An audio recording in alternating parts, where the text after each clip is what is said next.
George, you were in a panel discussion with the Minister on Monday. Were you one of the economists that he says is being too short-termist? Do you think that government is losing some of the fiscal discipline that it has shown for the past few years?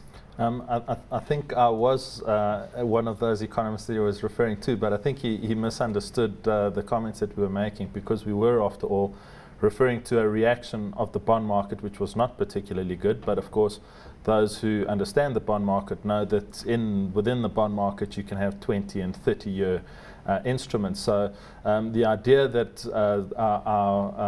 our reaction to the budget was a short-term reaction, I think is a little off the mark. We are concerned about the longer-term direction of fiscal discipline and the fiscal space as compared to what was the case under the manual era.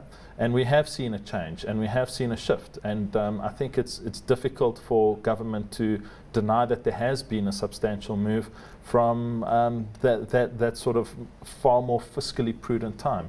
For example, we moved from an expectation of a budget deficit of around 4.6% in the medium-term budget to 5.3%, and that was because we included a lot of things of the new growth path.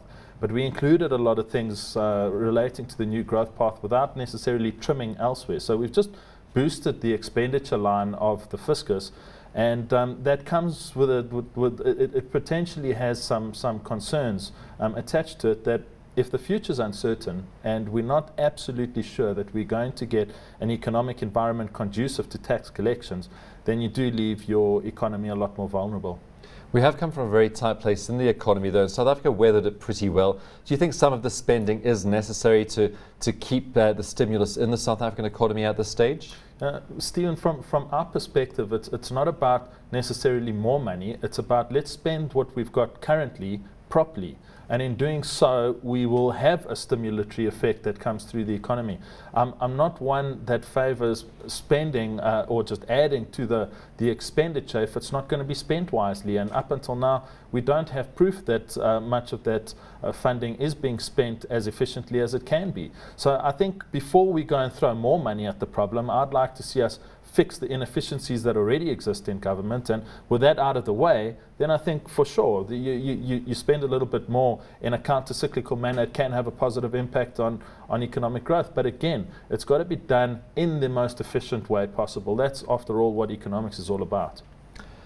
New growth path is a reality that has to take some of the spending. Where should we have been cutting, though? Where do you think the inefficiencies are in our spending? Well, we know we talk a lot about being a developmental state, yet the way it looks to us, when you consider things like the NHI that government are considering, when you consider social security that government are considering, when you consider the government grants that are increasing year after year and are expected to increase over the next few years, it feels more like a welfare state to me than a developmental one. Is there a balance between the two, perhaps? Well, I think there probably is. I mean, you obviously have to take care of the social aspect of it, or we will have a lot of social unrest in this country, deservedly so. But I think there's a balance there between that social aspect and utilizing the funding to build infrastructure that allows for kind of economic growth, which helps take care of an unemployment problem.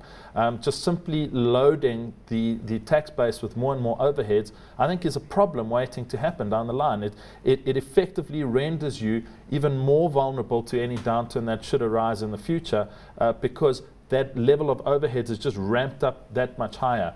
In the same way, a company wouldn't ramp up its overheads when the outlook is somewhat uncertain. We wouldn't like government to do the same thing, and yet we fear at the moment that there's been a change in that mindset. Well, government's borrowing requirements don't look particularly onerous this year. In fact, we've seen strong response from the market to any borrowing. Going forward, though, it is starting to step up a little bit. Do you think we're going to get to a point where debt becomes unmanageable, and particularly debt servicing costs become unmanageable, and that's money that can't be spent elsewhere in the fiscus? Well, sure, it would be money that can't be spent elsewhere, but I think we need perspective here. Our concern is not for the here and now, and it's not for the next 2-3 years. Okay, so just to put that on the table, we look at the borrowing requirement, and it's similar to what it's been this year. The market's absorbed what's happened through the course of the past year, so I don't foresee there being any major problems of absorbing the kind of capital or the debt that's going to be raised in the capital markets. It's more a case of spotting a change in the trend and spotting a change in the mindset within government. And I think that's really where the concern arises. It's not about the actual debt metrics as yet. For the time being, they're quite comfortable. The finance minister pointed out that compared to many other countries, we're in a far better off position. And he's right.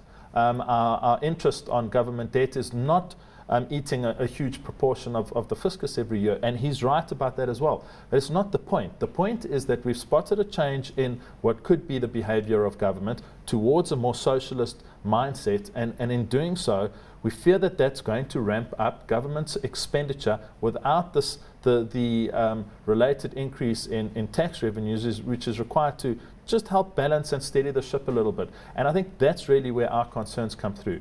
What would be instructive is to see comments coming out in the future on ways in which government plans to hold expenditure steady whilst letting economic growth catch up to that to turn the tables. Do you think this is a trend, though, or do you think when the minister says you should stop looking short term, perhaps it's just a one-off?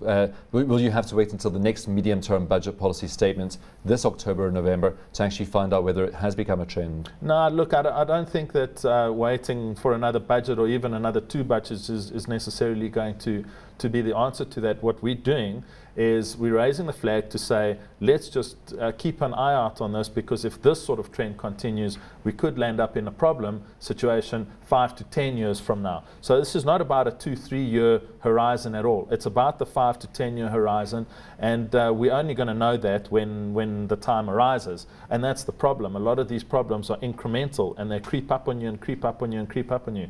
And they're never really a crisis up until that point when they become a crisis. And so it's just to raise awareness that the direction that the fiscus is moving in right now has raised some concerns within the capital markets, which is a place where government ultimately finances itself from. So best they do pay some attention to the movements in the capital markets. Even though there may be some short-termism there are some real concerns about the longer term as well.